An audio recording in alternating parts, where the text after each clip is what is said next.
स्ट्राक्चारखौ दानाय जादों मोर अटोनमी मोर financial power legislative administrative आरो माने फाइनेंशियल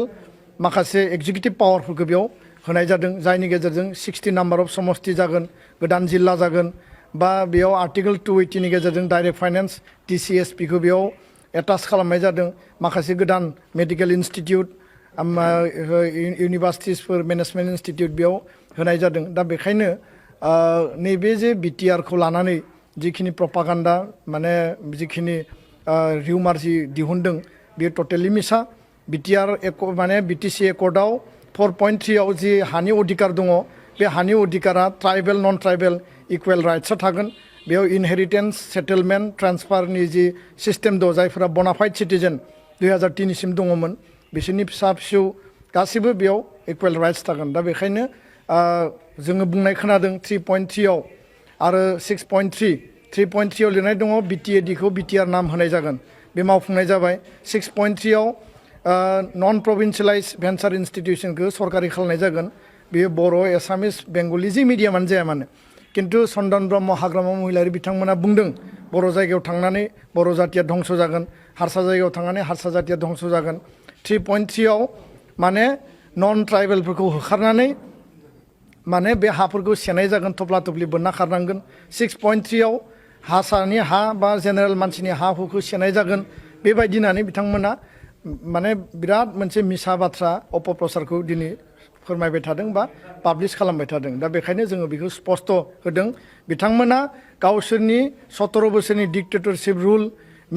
मिस एप्रप्रिएशन माने करापसन माने इलिगेल एपइन्टमेन्ट आरो बेबायदिनो जिखिनि बिसोरनि PMGSY बा सरि माने PMAY आरो माने IY न'आव लोगोसे जब कार्डआव MGNREGAयाव जिखिनि दुर्नीति आदार स्किमाव जिखिनि दुर्नीति केग रिपर्टआव लिरनाय दङ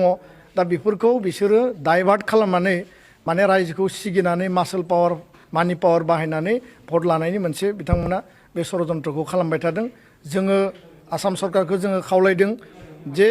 BTR इलेक्शननि थाखाय आसाम सरकारा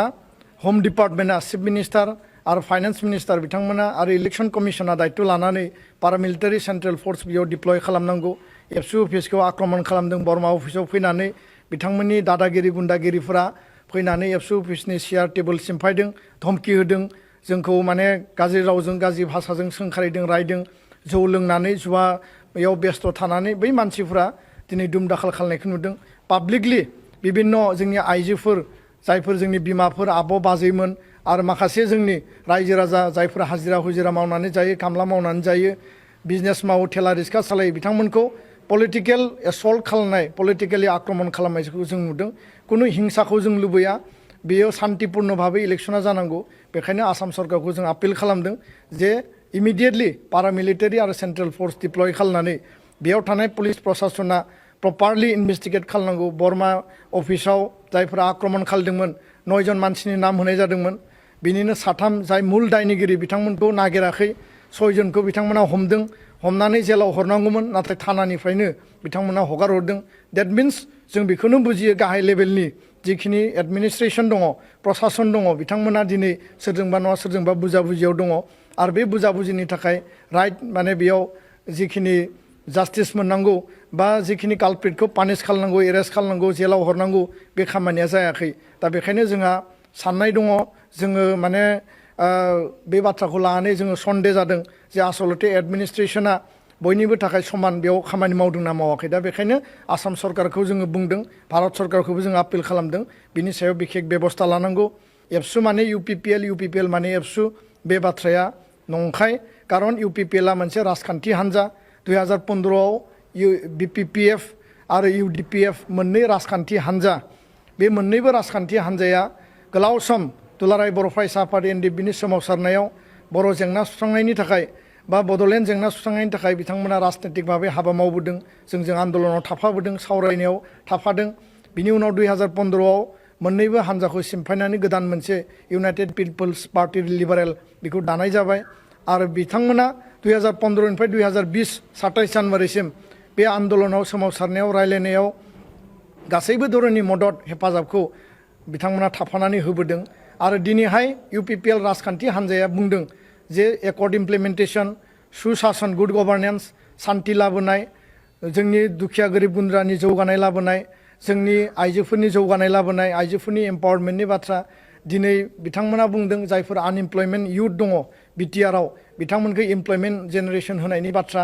आरो बेजों लोगोसे गुड गभार्नेन्स आरो माने time bound BTR accord implementation बे गासैबो मेटारखौ लानानै बिथांमोना आखरे आखरे मावफुंगोन होननानै गावसोरनि एजेन्डायाव गावसोरनि मेनिफेस्ट'आव बिथांमोना रायजोफोरनो फोरमायदों आरो दिनै दुलाराय बर' फरायसा आफादा एकर्ड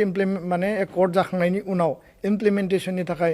हर सान जोङो खामानि मावदों आथिखाल दासिम 6टा दफाया मावफुंजाबाय आरो गोबां दफाया मावफुंजानायनि लामायाव दा जोङो एकर्ड इमप्लिमेन्टेसननि थाखाय जोंनो मोनसे मोजां सरकार नांगौ गुड गभार्नेन्स नांगौ आरो बे मोजां सरकार मोजां व्यक्ति बा मोजां हान्जाया बे हान्जानि दैदेनगिरिफ्रा रिप्रेजेन्टेटिभफ्रा गभार्नमेन्ट टु गभार्नमेन्ट खामानि मावगोन बिटिआर आसाम गभार्नमेन्ट आरो सेन्ट्रेल गभार्नमेन्ट दा जाय हान्जाया दिनै हाग्रामा महिलारि बा बिपिएफआ बुंदों बिटिआर एकर्ड इमप्लिमेन्ट खालाया बिटिआर एकर्डआव जेबो गैया बे बिग जिर' होनना बुंदों फारसेथिं बिटिआर एकर्डखौ रं प्रपागान्डा खालामनानै रायजोखौ सिगिदों गिहोदों दा बेखाय जाय हान्जाया बिटिआर एकर्डखौ इमप्लिमेन्ट खालाया होनना बुंदों बे हान्जाखौ जोङो मालाबाबो सापर्ट खालामनो हाया दा बेखायनो जोङो बुंदों 91आव एबसुआ एमएलए देरहाहोदों 93आव बिएसि सुक्तिनि समाव एसके बैसुमुतियारिखौ चिफ बयबो रायजो राजाया एबसुआ मदद होना बानायदों 2001 सनाव एमएलए देरहाहोदों 2003 आरो 5आव हाग्रामा महिलारिखौ बिटिसिनि सिगनेटरि हिसाबै जोङो चिफ बानायदों दा सरकार बानायहोदों दिनै जोङो रायजो राजाखौ आपिल खालामदों जे दिनै सिगनेटरि जायफोर दैदेनगिरि दङ इउपिपिएलआव जायफोरा एकर्ड इमप्लिमेन्टेसन खालायगोन होनना बुंदों बे इउपिपिएल प्रमद बर' दैदेननाय हान्जाखौ रायजो राजाया दले बले सापर्ट खालामनानै खेबसेनि थाखाय सरकाराव लाबोनांगौ एकर्ड इमप्लिमेन्टेसन खालामनांगौ आरो रायजो राजानि जौगानायनि थाखाय एकर्डआव जि लिरनाय दङ मोनफ्रोमबो दफाया मावफुंजायोब्ला थारैनो रायजो राजाया जौगागोन दा बेखायनो एबसुआ अराजनैतिक संगठन सात्र संगठन जों माहारिनि जातीय आफाद आरो जोंनि संगठननि कनस्टिटिउसनाव लिरनाय दङ पलिटिकेल क्राइसिस जायोबा पलिटिकेल प्रब्लेम जायोब्ला पलिटिकेलि रायजो राजाफ्रा डिसिसन लानो जुदि जेंना जायोब्ला बिनि थाखाय टेकल खालामनो सेटेल खालामनो थाखाय एबसुआ 3 माने एफ जि दफा दङ संबिधाननि बेयाव लिरनाय दङ एबसुआ नन पलिटिकेल अर्गेनाइजेसनबाबो जों रल प्ले खालामनो हायो दा बेखायनो दुलाराय बर' फरायसा आफादा 2020नि डिसेम्बर दानाव जानो गोनां जि बिटिआरनि इलेक्सन पोस्ट माने बिटिआर एकर्डनि उनाव बे इलेक्सनाव थोंजोङै इउपिपिएल हान्जानो रायजो राजाया परिबर्तननि थाखाय सान्थिनि थाखाय जौगानायनि थाखाय गासैबो रोखोमनि बिटिआर एकर्ड इमप्लिमेन्टेसननि थाखाय माने भट होनांगौ बा सापर्ट खालामनांगौ होननानै जोङो खावलायदों आरो बेनि थाखाय जोङो कुनु पलिटिकेल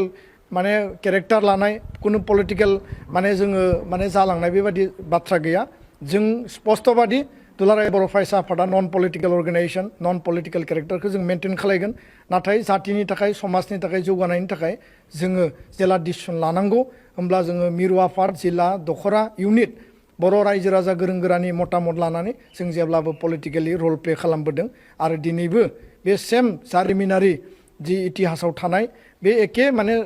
ट्रेन्डखौनो लानानै जोङो नैबे इलेक्सनाव जोङो इउपिपिएल हान्जाखौ सापर्ट खालामनांगौ होननानै रायजो राजाखौ जोङो गुरैयै आरो गंग्लायै जोङो आखाइ खबजोबनानै जोङो